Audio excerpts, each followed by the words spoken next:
Hey, Seattle hockey fans, I hope you are ready.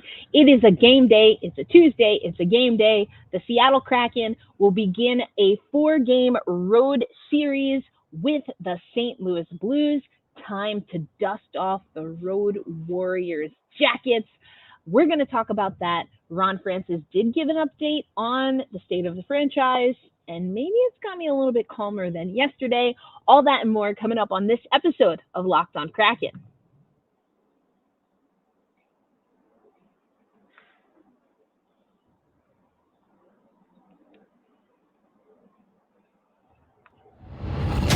You are Locked on Kraken, your daily podcast on the Seattle Kraken, part of the Locked On Podcast Network, your team every day.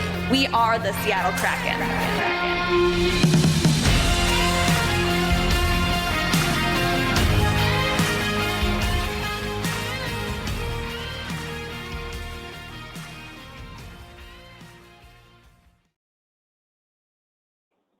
Hey, what do you say, Seattle hockey fans? Welcome to another episode of Locked on Kraken. Thank you, as always, for making Locked on Kraken a part of your daily routine. My name is Erica L. Ayala. Thanks for those who have been with us since the beginning.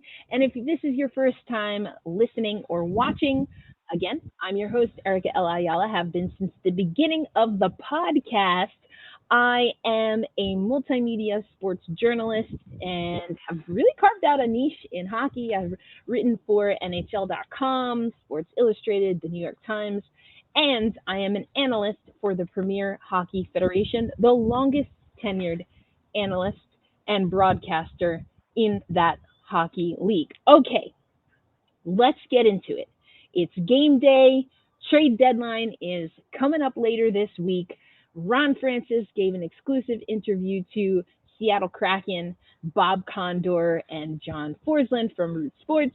So we do have an update there. But again, it's a game day, and all that other stuff doesn't matter as much as tonight's game against St. Louis. So the amazing Lindsey Brown, as always, sends us the game notes. Here's a little bit of a recap for you. We're taking on the St. Louis Blues. You can see they have 57 points on the season. I'm particularly interested in their road record. If you're watching on YouTube, thank you, as always. Make sure you like, comment, and subscribe. But you can see that their home record is roughly 500. 13 wins, 13 losses is what I'm really looking at. Then you see the Seattle Kraken away record, 17, 9, and 3. And we want to make that 18 come later tonight. Look at the last 10 games. Both of us been struggling. 3-6-1 for the Seattle Kraken. You've got 3-5-2 for the St. Louis Blues. Look at the special teams, or as Dave Haxtell might say, specialty teams. We know this is a challenge for the Seattle Kraken. We're not seeing it be much better for the St. Louis Blues. You can see Eberle is now our leading points. He's our points leader, a scoring leader. And you've got Kyrou for the Blues. I have no idea if I pronounced that right. I'll get it right next time. Anyway, I do want to talk a little bit about this St. Louis Blues team. This would be our third meeting. The last meeting was in December. We went to overtime with the St. Louis Blues. This is an opportunity for the Seattle Kraken to collect points. And we are watching the standings. Because, again, we are no longer in the top 3 in the Pacific Division. Well, yesterday we were no longer in the top 3 of the Pacific Division, and we can't guarantee that we're going to stay there because we haven't won any games. Now, other things have happened, and again, as of yesterday, I should say, we were no longer in the top 3 in the Pacific Division. We'll get into standings a little bit later.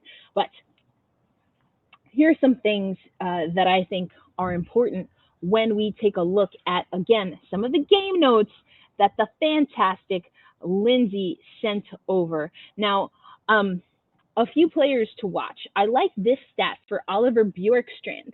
We have that he has 10 points in 10 games against the St. Louis Blues. So I'm looking for Bjorkstrand to get activated. Why he likes this opponent, we never know. The stats, trends, who knows?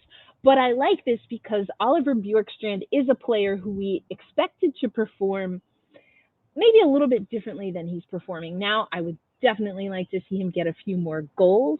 And players like Bjorkstrand have to start stepping up so that other players, you know, who are going to be targets like Matty Beniers, he had a little bit of a slump. Obviously, Burakovsky's not in the lineup. You know, we haven't really seen Yanni Gord or Tanev get activated. And I kind of talked about Tanev yesterday and his time on ice, but then also him kind of playing that fourth line role. Anyway, we can get into Tanev another time. Let's focus on Bjorkstrand. And Bjorky scored his 100th NHL point against St. Louis back in 2019. So a little bit of history here. I'd love to see him get going. A few other players that are on streaks. We've got McCann enters the game leading all goal scorers with 26. He just needs one more goal and he matches his tally in 74 games from last year. He has a point in 7 of the last 8 games that he has played in, including 3 goals, and that includes 3 goals, 4 assists. Eberle, as we mentioned, is our top points leader right now. He's got 9 points, 3 goals, 6 assists in his last 7 games played. And that is because he's connecting once again with the rookie phenom, Matty Beniers, who has 6 points in his last 5 games, 2 goals, 4 assists. I love seeing Matty Beniers get that facilitator role down pat. He was off the score sheet for a few games there, but he's getting back at it. So Will Borgen has a 3-game point streak entering tonight's game, and Donato, you know, if they put Donato on the sheet, I'm going to talk about him. 8 points in his last 8 games against the Blues, and has scored in each of the Kraken's last 2 games against St. Louis. So let's go, Donnie boy. Let's go, Bjorkstrand. You seem to like the Blues. We need you tonight. And everybody else, let's hope that you are able to ride that wave as well. So coming up next on Locked on Kraken, I want to talk about a few other things from this game. We're going to head over to NHL.com/Kraken, and Bob Condor, I think it was Bob, pretty sure it's Bob, gives us the game essentials, and then we're going to use that to transition into kind of a state of the franchise as we are at the trade deadline, almost at the trade deadline, I should say. That happens on Friday, so that's coming up on Locked on Kraken. Right now, though, I want to let you know that this episode of Locked on Kraken is brought to you by Built Bar. Now, I've talked to you about Built Bar before. You know me. I don't like being hangry, and somehow I almost always am. But when I'm not, that's because I have Built Bars on hand. It's a delicious treat. It'll keep your sugar intake manageable while also giving you a lot of protein. Best thing that I love is that it's covered in 100% chocolate. So whether it's you have throughout the holidays, maybe you ate too much sugar, that's not just a holiday problem for me. Or maybe at the new year, you made yourself a resolution, or maybe just like me, you want to make sure you keep your energy high on a day-to-day basis. This is the protein bar for you. We don't know how they do it, but we keep talking about it. They have delicious protein bars with only 130 calories, 4 grams of sugar, and a whopping 17 grams of protein. Then you get flavors like cookies and cream, double chocolate, brownie batter. Amazing. And we used to send you over to Built.com, where, of course, you can still order your favorite Built bars, but now we can also send you out into the wild to see that I'm in the jungle right now, still get my Built bars. You can go to your nearest Walmart. You can get a 4-bar box, which would include the cookies and cream, double chocolate, or coconut puff, but you can also get a 13-bar box at Sam's Club. That's where you get the brownie batter and the churro. So make sure you pick up the most delicious and amazing protein bar. That's Built Bar, friend of the network. You won't regret it. And as I always like to say, happy snacking. All right, fans, thank you as always for making Locked on Kraken a part of your daily routine. Now, you know Locked on Kraken is part of the Locked on Podcast Network and is also a part of the Locked on NHL channel. And Friday is a big day for the NHL channel. We know that the trade deadline is looming. Some teams have been pretty active. Others, are they waiting for the 11th hour? We're going to talk about it at our clipping station. We did this last year as well. I am going to be waiting on some of the news to see what the Kraken are doing. We'll talk a little bit more about that coming up, but make sure you tune in. We're going to be going from about 2 to 4 Eastern time, and you can find all of the news as it comes in right on Locked On NHL. Okay, let's talk a little bit more, just a little bit, not a whole lot, but a little bit. We're going to talk a little bit more about the game tonight because it is a game day, and I know there's a lot of other storylines happening right now. Chris Drieger helped the Coachella Valley Firebirds to an OT win. Love that for him. Shane Wright just came back from an injury that had him out for a handful of weeks. So we have a lot to talk about, but again, it's not that that stuff doesn't matter, but it's hard to put everything into context if we don't find a way back into the win column. And so these are the 3 game essentials from the Seattle Kraken website. Let's get into it. And I love that the team does this. Okay, again, it's Allison. Pardon me, apologies. It was from Allison. I think the other story that we're going to talk about coming up is from Bob. Here is what Allison has for you. First of all, games at 5 p.m. PT, and that's where you can watch on Root Sports, and you can listen to Everett and Dave on the radio. Anyone? Donna Summer? Great artist. Anyway, this will be a very different Blues team compared to the one the Kraken saw in 2 earlier matchups. And that's because trade deadline. So you see some of the names that Allison points out that are no longer with the Blues, but she says don't take this as an indicator that the game is a gimme for Seattle. Some people call this a trap game. All right? I mean, trap game, we just need to win. We just need to win, period. I don't care what the record is because, hello, if the record mattered, we wouldn't be losing to San Jose. Anyway, you see the top points earners here. The Blues are a team that is good at attacking off of the rush as well. So transition hockey, baby. Keep an eye out for it. Defend from the inside out. Now, what are we talking about here? This is something, again, that Dave Haxel has been talking about, whether it's on face-offs, whether it's on board battles, whether it's on off of face-offs or board battles, not pushing to the outside and instead of getting beat on the inside. Box out. That's a box out issue. Oh, I know we're not talking basketball, but basketball on the whole has a box out issue, but also hockey and the Seattle Kraken have a little bit of a box out issue. And that happens when you're not going body to body.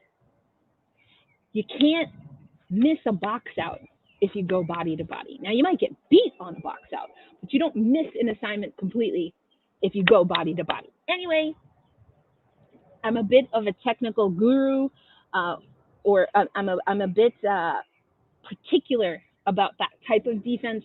I'm sure you've picked that up before if you've listened to any podcast that I do about sports, because I don't understand. Anyway, we'll save that for another time. Some of those scrums, we were reaching instead of getting under and being physical on the puck. Body to body, stick to stick. You put yourself in a really good position for retrievals, for possession when you do that. Instead of playing the reaching game, that's how you get yourself penalties. That's how you get beat. That's how you leave your goaltender exposed. But, you don't have to take my word for it. Obviously, I'm very passionate about this. Dave Haxel seems to agree. Okay, so what's up with number 3? Uphold the new standard. Now, this is interesting. I liked this.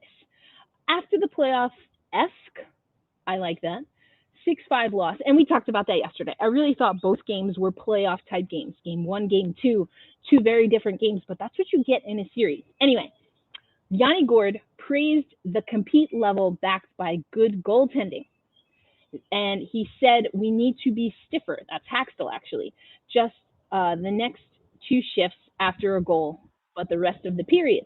And so I like that they're talking about seizing momentum. I know Dave Haxtell doesn't like that. He likes determination or whatever his word is. Also, I really do think Dave Haxtell he doesn't like, and I'm the same way, so I respect this. He doesn't like when he feels that someone is, one, misinterpreting what he said or trying to get him to say what he wants them to say, which I definitely respect. If you've ever joined me on playback, I've talked about that. Speaking of playback, it's almost March, and we have some more playback rooms coming in March. Anyway,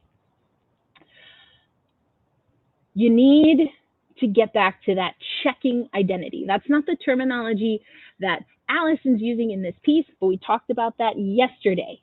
The reason the two Boston games stood out for me, and presumably for Allison, as playoff-esque, air quotes for those listening on audio, esque, around air quotes around the esque, the playoff-esque games is because we were being aggressive. Loved it. Body to body, stick to stick, anticipating, taking things away, retrievals, cycling, all of these things that mean you're moving every freaking second of the hockey game.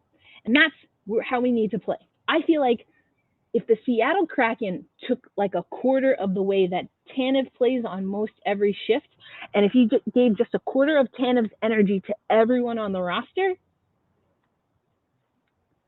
stop it. Stop it. Stop it. Speaking of, that's probably why GM Ron Francis told Bob Condor, I told you we'd get to Bob, that he likes what we have. Oh, that's actually not the article that I want us to talk about, but that's another good one. Essentially, Belief System talks about it, the same thing. Here we go. This is the one, also by Bob Condor. I like our team. I like our team too. I know my wheels were spinning a little bit yesterday. I do like our team. That's not true. I do love our team. What am I trying to say? I love our team because of how they can play when they are at their peak, when they're playing their best, when they're in the groove. I do think that we have not tapped out at our full potential for this roster. I do like our team. I do love our team. And I think our team can be even better. Now, this article, I really want you to check it out and read it for yourself. I'm not going to go line for line in this one. I did read this one through. And I was reminded of what I knew to be true when we started this podcast, because Ron Francis has been pretty consistent. There's a balancing act, and I talked about this yesterday. I know I was ranting. I was a little bit anxious yesterday. I'm a little more calm. I'm a little more zen now. There's a balancing act between striking when the iron is hot and knowing that we are ahead of schedule and staying the course. I still think that there's a little bit of risk that the Seattle Kraken can take. That's my take on it.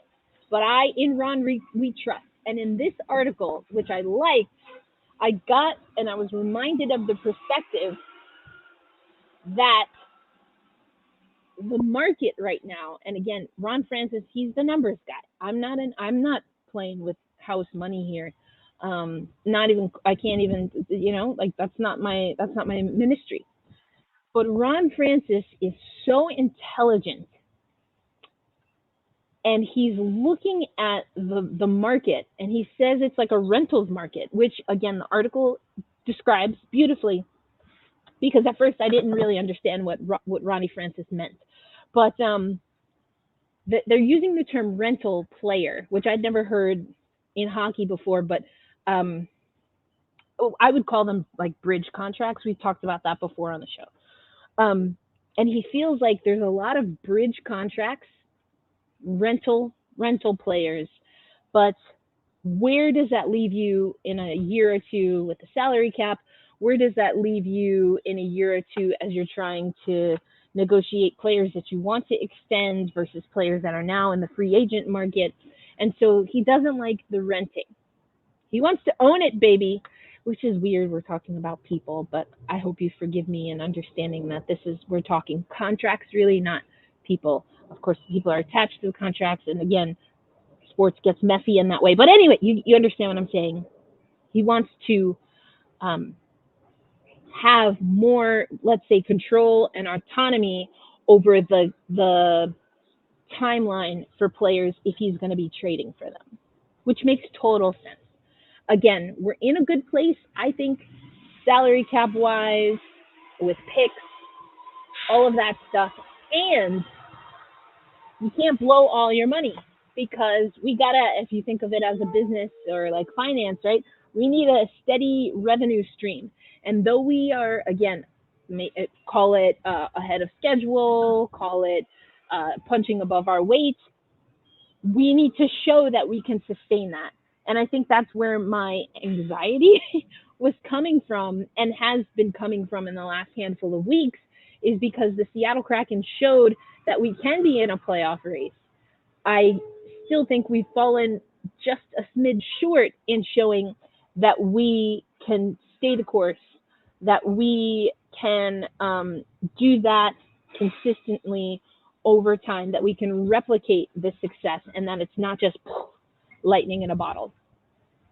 So those are my thoughts. Trade deadline standings.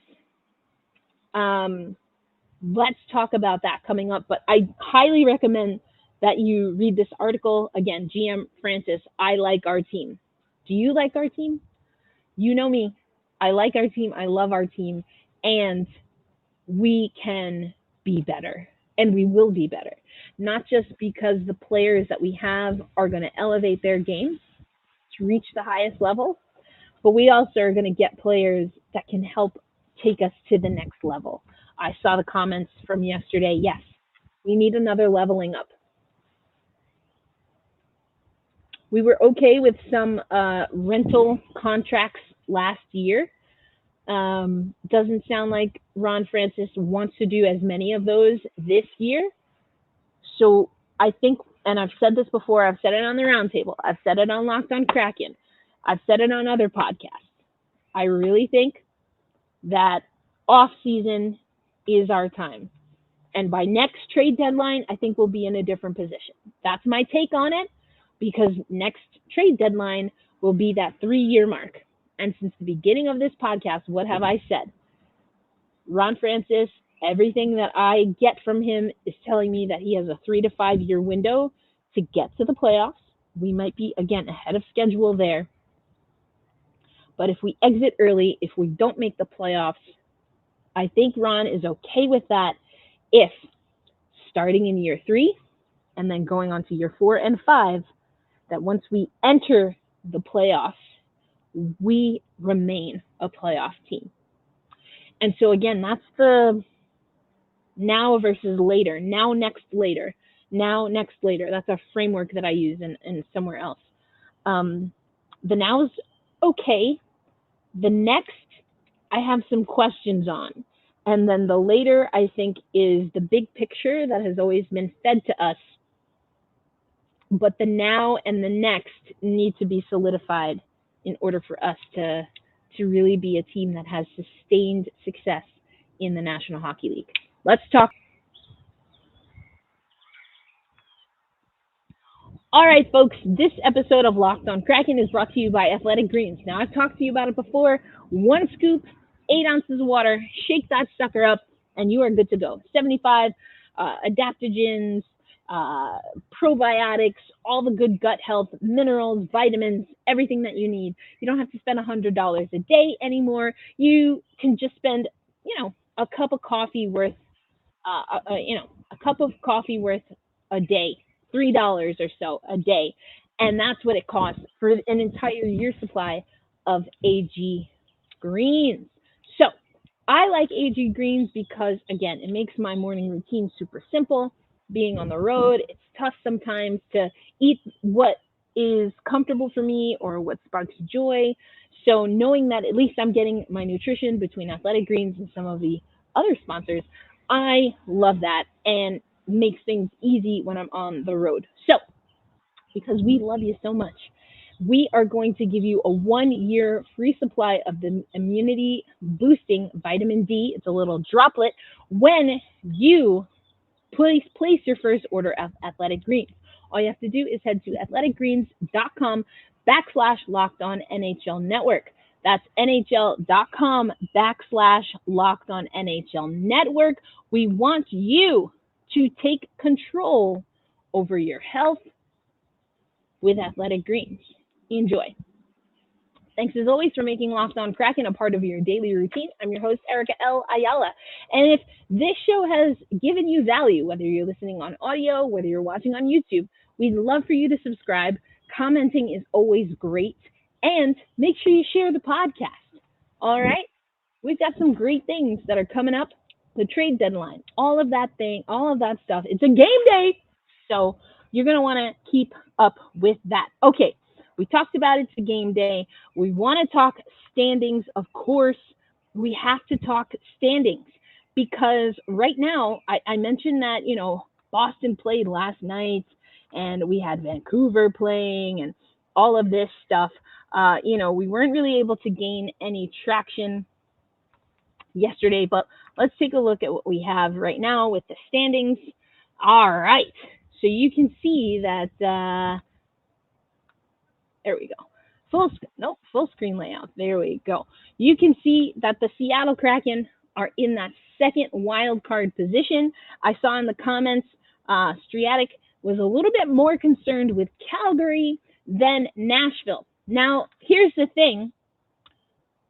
I kind of would flip that because I wasn't necessarily looking at the trades that they're making, which of course will impact, at least in theory, their record. But Nashville's on a 3-game winning streak, baby. As you can see, if I scroll up a little, Nashville is on a 3-game winning streak. We're not winning games. So, yeah, I'm a little bit concerned about them. But Calgary, again, right on our heels. We've got some work to do. We're just a smidge behind the Winnipeg Jets. Edmonton has hopped into that top 3, that third spot behind Vegas and LA, but they too are on a losing streak. As a matter of fact, everyone at the top is losing. So Seattle's got to start winning, baby. We've got to start winning. However you slice it, we have to start winning games. And that can happen with St. Louis, who's right behind Nashville and just above Vancouver. We can do that. But, Vancouver got to win 2 OT results for St. Louis, so they're getting points. When we lose, we're not getting any points, and that's not helping us in the standings because, again, the trade deadline, we'll see where we go with that, but we know that we have to win games if we want to make that playoff push this season. And I think we can do it. Oh, I am sweating out here, but I love it. We can do it. We can absolutely do it. All right, that's the show. Enjoy the game tonight. Make sure that you take care of yourself. This is self-love, self-care week. We'll talk about everybody else later. But for your love of the Seattle Kraken and the game of hockey, make sure that tonight you hold fast, you stay true, and that you root. Wherever you're from, wherever you are for the game, let's root for the Kraken. I'll catch you on the next episode. Peace.